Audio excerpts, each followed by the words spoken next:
जितनी भी माताएं एकादशी का व्रत करती है, बहुत ध्यान से सुनना आज की कथा को। शायद जिंदगी में मिली ना मिली, पर ये कथा का रिश्ता तो बहुत ध्यान से सुनना।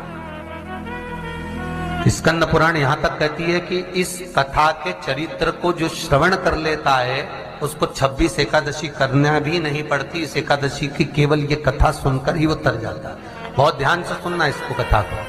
एकादशी के दिन जब आप जल शंकर को चढ़ाने तो रोज ही जाते हैं। जब एकादशी का दिन रहे और शंकर जी के मंदिर में आप जल समर्पित करें तो 3 बार मुख से स्वधा स्वधा स्वधा या स्वधा स्तोत्र का पाठ, जिसमें 12 श्लोक। 2-4 हैं, पैसा तो आ रहा है पर घर में टिक नहीं रहा। डॉक्टर में, पुलिस में, एक्सीडेंट आदि में, कहीं गलत जगह पर, व्यसन में अगर पैसा जा रहा है, जुए में, मांसाहार, मदिरा पान, या कहीं आया पैसा आने में कमी नहीं, आ रहा है पर टिक नहीं रहा, रुक नहीं रहा।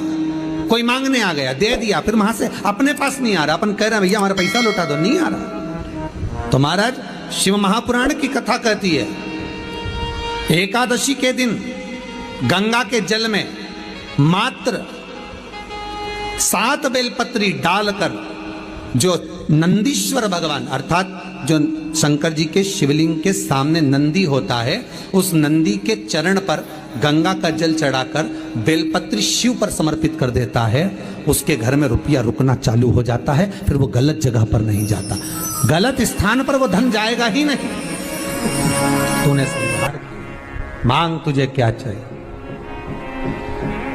एकादशी ने भगवान विष्णु से कहा, नाथ प्रभु वर दे दो, मृत्यु लोक में जो मनुष्य मेरा व्रत करेगा, चाहे जलचर, थलचर, वायुचर या सांसारिक मनुष्य, मेरा अगर एकादशी का व्रत करेगा, प्रभु उसके यहां धन धान्य वैभव सुख संपदा बढ़ेगी और उस जीवात्मा को नरक नहीं भोगना पड़ेगा, सीधे बैकुंठ का उसको वास मिलेगा।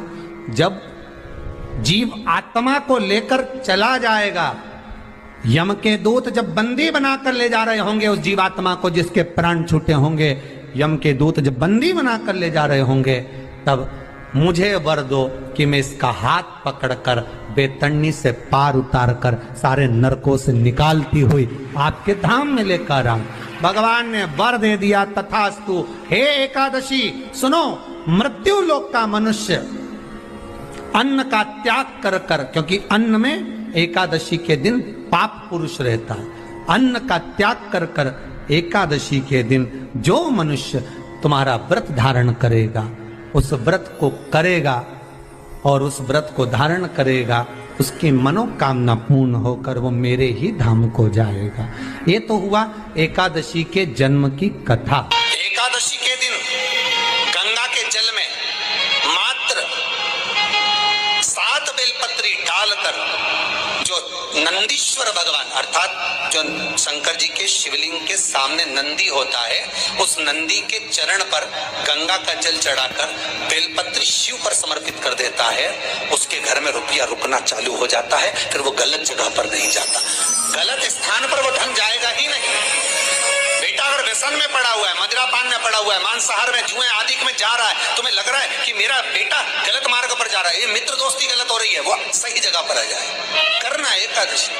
कई लोग इसको धन के लिए भी करते हैं, संपदा के लिए। संपदा के लिए अर्थात जिसका व्यापार नहीं चलता, जिसके घर में पैसा नहीं आता, या नौकरी नहीं लग रही, या सर्विस नहीं लग रही, आप अप्लाई कर रहे हो, जगह जगह जाकर इंटरव्यू भी दे रहे हो और पैसा नहीं आता, तो उसके लिए भी प्रयास किया जाता है। पर उसके लिए यहाँ पर जो धन के लिए करते हैं, उसके लिए विष्णुपदी के लिए करते हैं। मतलब जैसे गंगा के जल में तुलसी के 11 पत्ते डाले जाते हैं और उसको किसी भी नारायण के मंदिर में, राम कृष्ण शिव शंकर नहीं, राम कृष्ण भगवान विष्णु दत्त आदि जितने नारायण के मंदिर हैं, उस मंदिर में किसी भी पात्र में, एक छोटे से पात्र में उसको भरकर रखी आते हैं महाराज। उससे भी जॉब सर्विस नौकरी में सफलता प्राप्त हो जाती है, परंतु वो भी एकादशी को ही होता है। कुछ देर तक पात्र को रखा जाता है, फिर वही पात्र का जल किसी भी वृक्ष के नीचे डाल दिया जाता है, उससे भी नौकरी के लिए फायदा मिलता है। गंगा का जल कोई साधारण नहीं।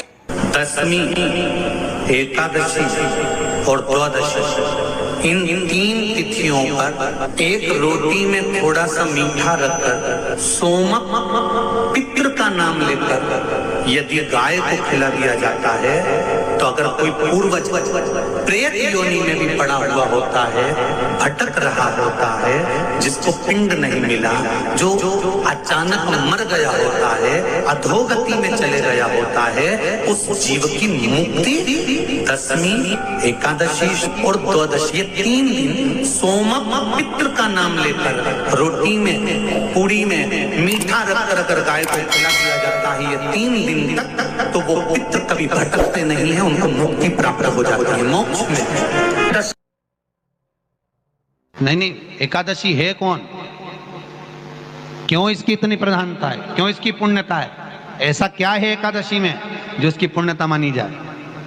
कौन है ये जो भगवान नारायण तक एकादशी का व्रत करते हैं? सुभद्रा जी को भगवान जगन्नाथ ने, जगदीश ने एकादशी का व्रत कराया था। बद्रीनारायण भगवान को माता लक्ष्मी ने एकादशी का व्रत कराया था। क्यों?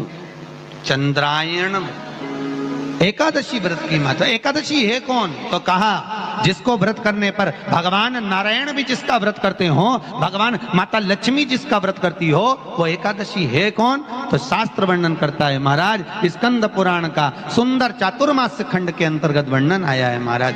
एक बार भगवान विष्णु आनंद में विराजमान थे, पद्मावती और माता लक्ष्मी दोनों उनके पास में विराजी हुई थी। भगवान लक्ष्मी और पद्मावती दोनों बैठी, एक सिर के पास, एक चरण के पास। कुछ समय बाद वहीं पर ब्रह्मदेव का आगमन हुआ और ब्रह्मा जी आगमन पाकर भगवान नारायण पद्मावती से लगकर उठे और उठकर लक्ष्मी की ओर झुके। झुकने पर इन तीनों के समागम से भगवान नारायण के हृदय चित्त से एक कन्या प्रकट हो गई। उस कन्या का नाम एका था। क्या नाम था? एका। अब 10 उसके गुण इतने प्रबल थे, वो 10 गुण उसके बड़े प्रबल थे कि वो एका जिसको निहारती थी उसको संपदावान बना देती थी। जिसको देख लेती थी उसके जीवन में वो आनंद की अनुभूतियां करा देती थी। एका जिस मार्ग से जाती थी उस मार्ग के द्वार खोल देती थी। एका का पुण्य इतना पुण्य प्रखर। पद्मावती और लक्ष्मी ने कहा महाराज ये बेटी आपके द्वारा निर्मित हुई है, इसका कन्यादान करना चाहिए। हमारे यहाँ हिंदू धर्म में रीति है, जिस दिन कन्यादान करा जाता है उस दिन व्रत रखा जाता है। अब आजकल रखते कि नहीं रखते हो मालूम नहीं, और कन्यादान करते समय व्रत रखा जाता है। व्रत रखा। श्री शिवाय नमस्तु। एकादशी के दिन कभी कभी तुम बद्रीनाथ चले जाओ, एकादशी के दिन तुम द्वारका चले जाओ, एकादशी के दिन तुम तिरुपति चले जाओ, एकादशी के दिन तुम जगन्नाथ चले जाओ, एकादशी के दिन तुम्हारी मर्जी पड़े भगवान के किसी धाम में चले जाओ और भगवान को भोग लगाओ और उनकी थाली को झांक कर देखना, उसमें चावल जरूर मिलेगा। उसमें ऐसा नहीं है कि चावल नहीं मिलेगा। बद्री नारायण में भगवान को चावल का भोग लगा हुआ मिलेगा, द्वारका में चावल का भोग लगा हुआ मिलेगा, आपको जगन्नाथ में चावल का भोग लगा हुआ मिलेगा, तिरुपति में मिलेगा, द्वारकाधीश में मिलेगा, नाथद्वारा में मिलेगा, सांवरिया सेठ में मिलेगा, काकरोली जी में मिलेगा। आप जहां जाओगे वहां पर एकादशी के दिन भगवान को चावल आएगा, क्योंकि भगवान के लिए परहेज नहीं है।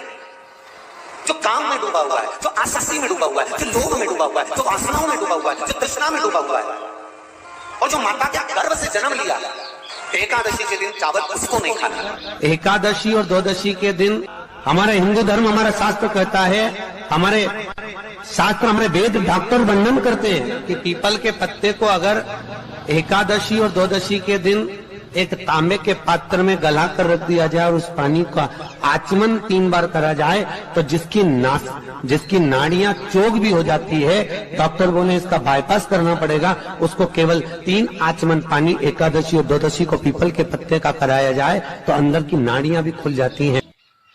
भगवान का एक नाम है अघोर। ब्रह्मा जी को दर्शन दिया, अघोर मतलब सिद्ध नाम। और बहुत ध्यान से सुनना भाई, बहुत प्रयास कर लिया आपने, कामना सिद्ध नहीं हो रही।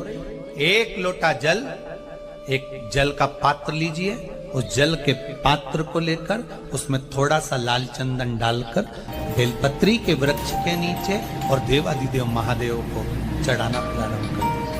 उसके बाद में एक लोटा जल स्वच्छ फिर शिव जी को चढ़ाएं। श्री शिवाय नमस्तुभ्यं बोलकर आपकी कामना कहकर भगवान शिव पर अघोरेश्वर महादेव का नाम लेकर आप चढ़ाना प्रारंभ करिए।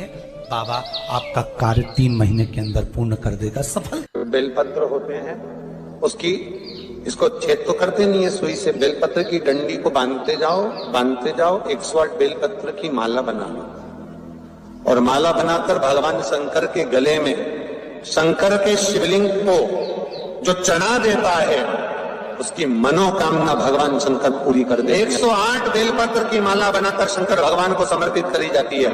माता लक्ष्मी ने भगवान विष्णु को पाने के लिए तुलसी की माला बनाकर समर्पित करी थी, जैसे सती ने शिव को पाने के लिए, कामना को पूर्ण करने के लिए। शास्त्र कहता है घर के बुजुर्गों को, घर के बड़ों को, जेठ जेठानी हो, सास ससुर हो, घर में जो तुम्हारी उम्र से बड़ा हो, उसको आज पीला फूल या पीली चने की दाल या पीला वस्त्र, कुछ भी पीली सामग्री आज घर के बड़ों को देना चाहिए। क्यों देना चाहिए? तो शिव महापुराण की कथा कहती है कि जो शुक्ल पक्षी की एकादशी के दिन पीली वस्तु का दान दे देता है, घर के किसी ब्राह्मण को देने नहीं जाना, किसी मंदिर में देने नहीं जाना, आपके ही घर में, आपके ही घर के बड़ों को किसी भी पीली चीज का दान कर सकते। फूल हो, मिठाई हो, कोई अनाज हो, कोई वस्त्र हो, पीली वस्तु का दान दे। क्यों होगा? क्या होगा उससे? शिव महापुराण की कथा कहती है उससे जिंदगी में कभी बड़ी बीमारी प्रवेश नहीं करती। सनातन धर्म कहता है बट वृक्ष की पूजन करने वाला, बट वृक्ष के नीचे शिव की आराधना करने वाला, लौंग समर्पित कर जल चढ़ाने वाले का जैसे कर्ज मुक्ति होती है, उसी तरह आंवले के वृक्ष के नीचे मात्र ताजा मिष्ठान दूध का बनाकर उस सामग्री को भगवान आंवले के वृक्ष के नीचे पूजन करने से लक्ष्मी और संपदा की वृद्धि होती है। शमी के वृक्ष के नीचे मात्र ओघड़दानी अवधूतेश्वर महादेव के नाम से, तो कहते हैं शरीर में बड़ी से बड़ी अगर बीमारी है, कहीं कैंसर जैसा रोग है या किडनी लीवर जैसा रोग है, कोई गांठ अगर शरीर में हो गई है, तो शमी के वृक्ष के नीचे दूध का जल थोड़ा सा हफ्ते में एक बार अवधूतेश्वर महादेव के नाम से समर्पित कर देने से रोग का निवारण होने लगता है, रोग थम जाता है और उस आगे नहीं बढ़ पाता और उसका इलाज चालू हो जाता है, सुख का अनुभव। बस एक बात का स्मरण रहे आप, आंवले के वृक्ष के नीचे अगर कोई भोग लगाया गया है पा सकते हैं, पीपल के वृक्ष के नीचे कोई भोग लगाया है पा सकते हैं, बट वृक्ष के नीचे कोई भोग लगाया गया है पा सकते हैं।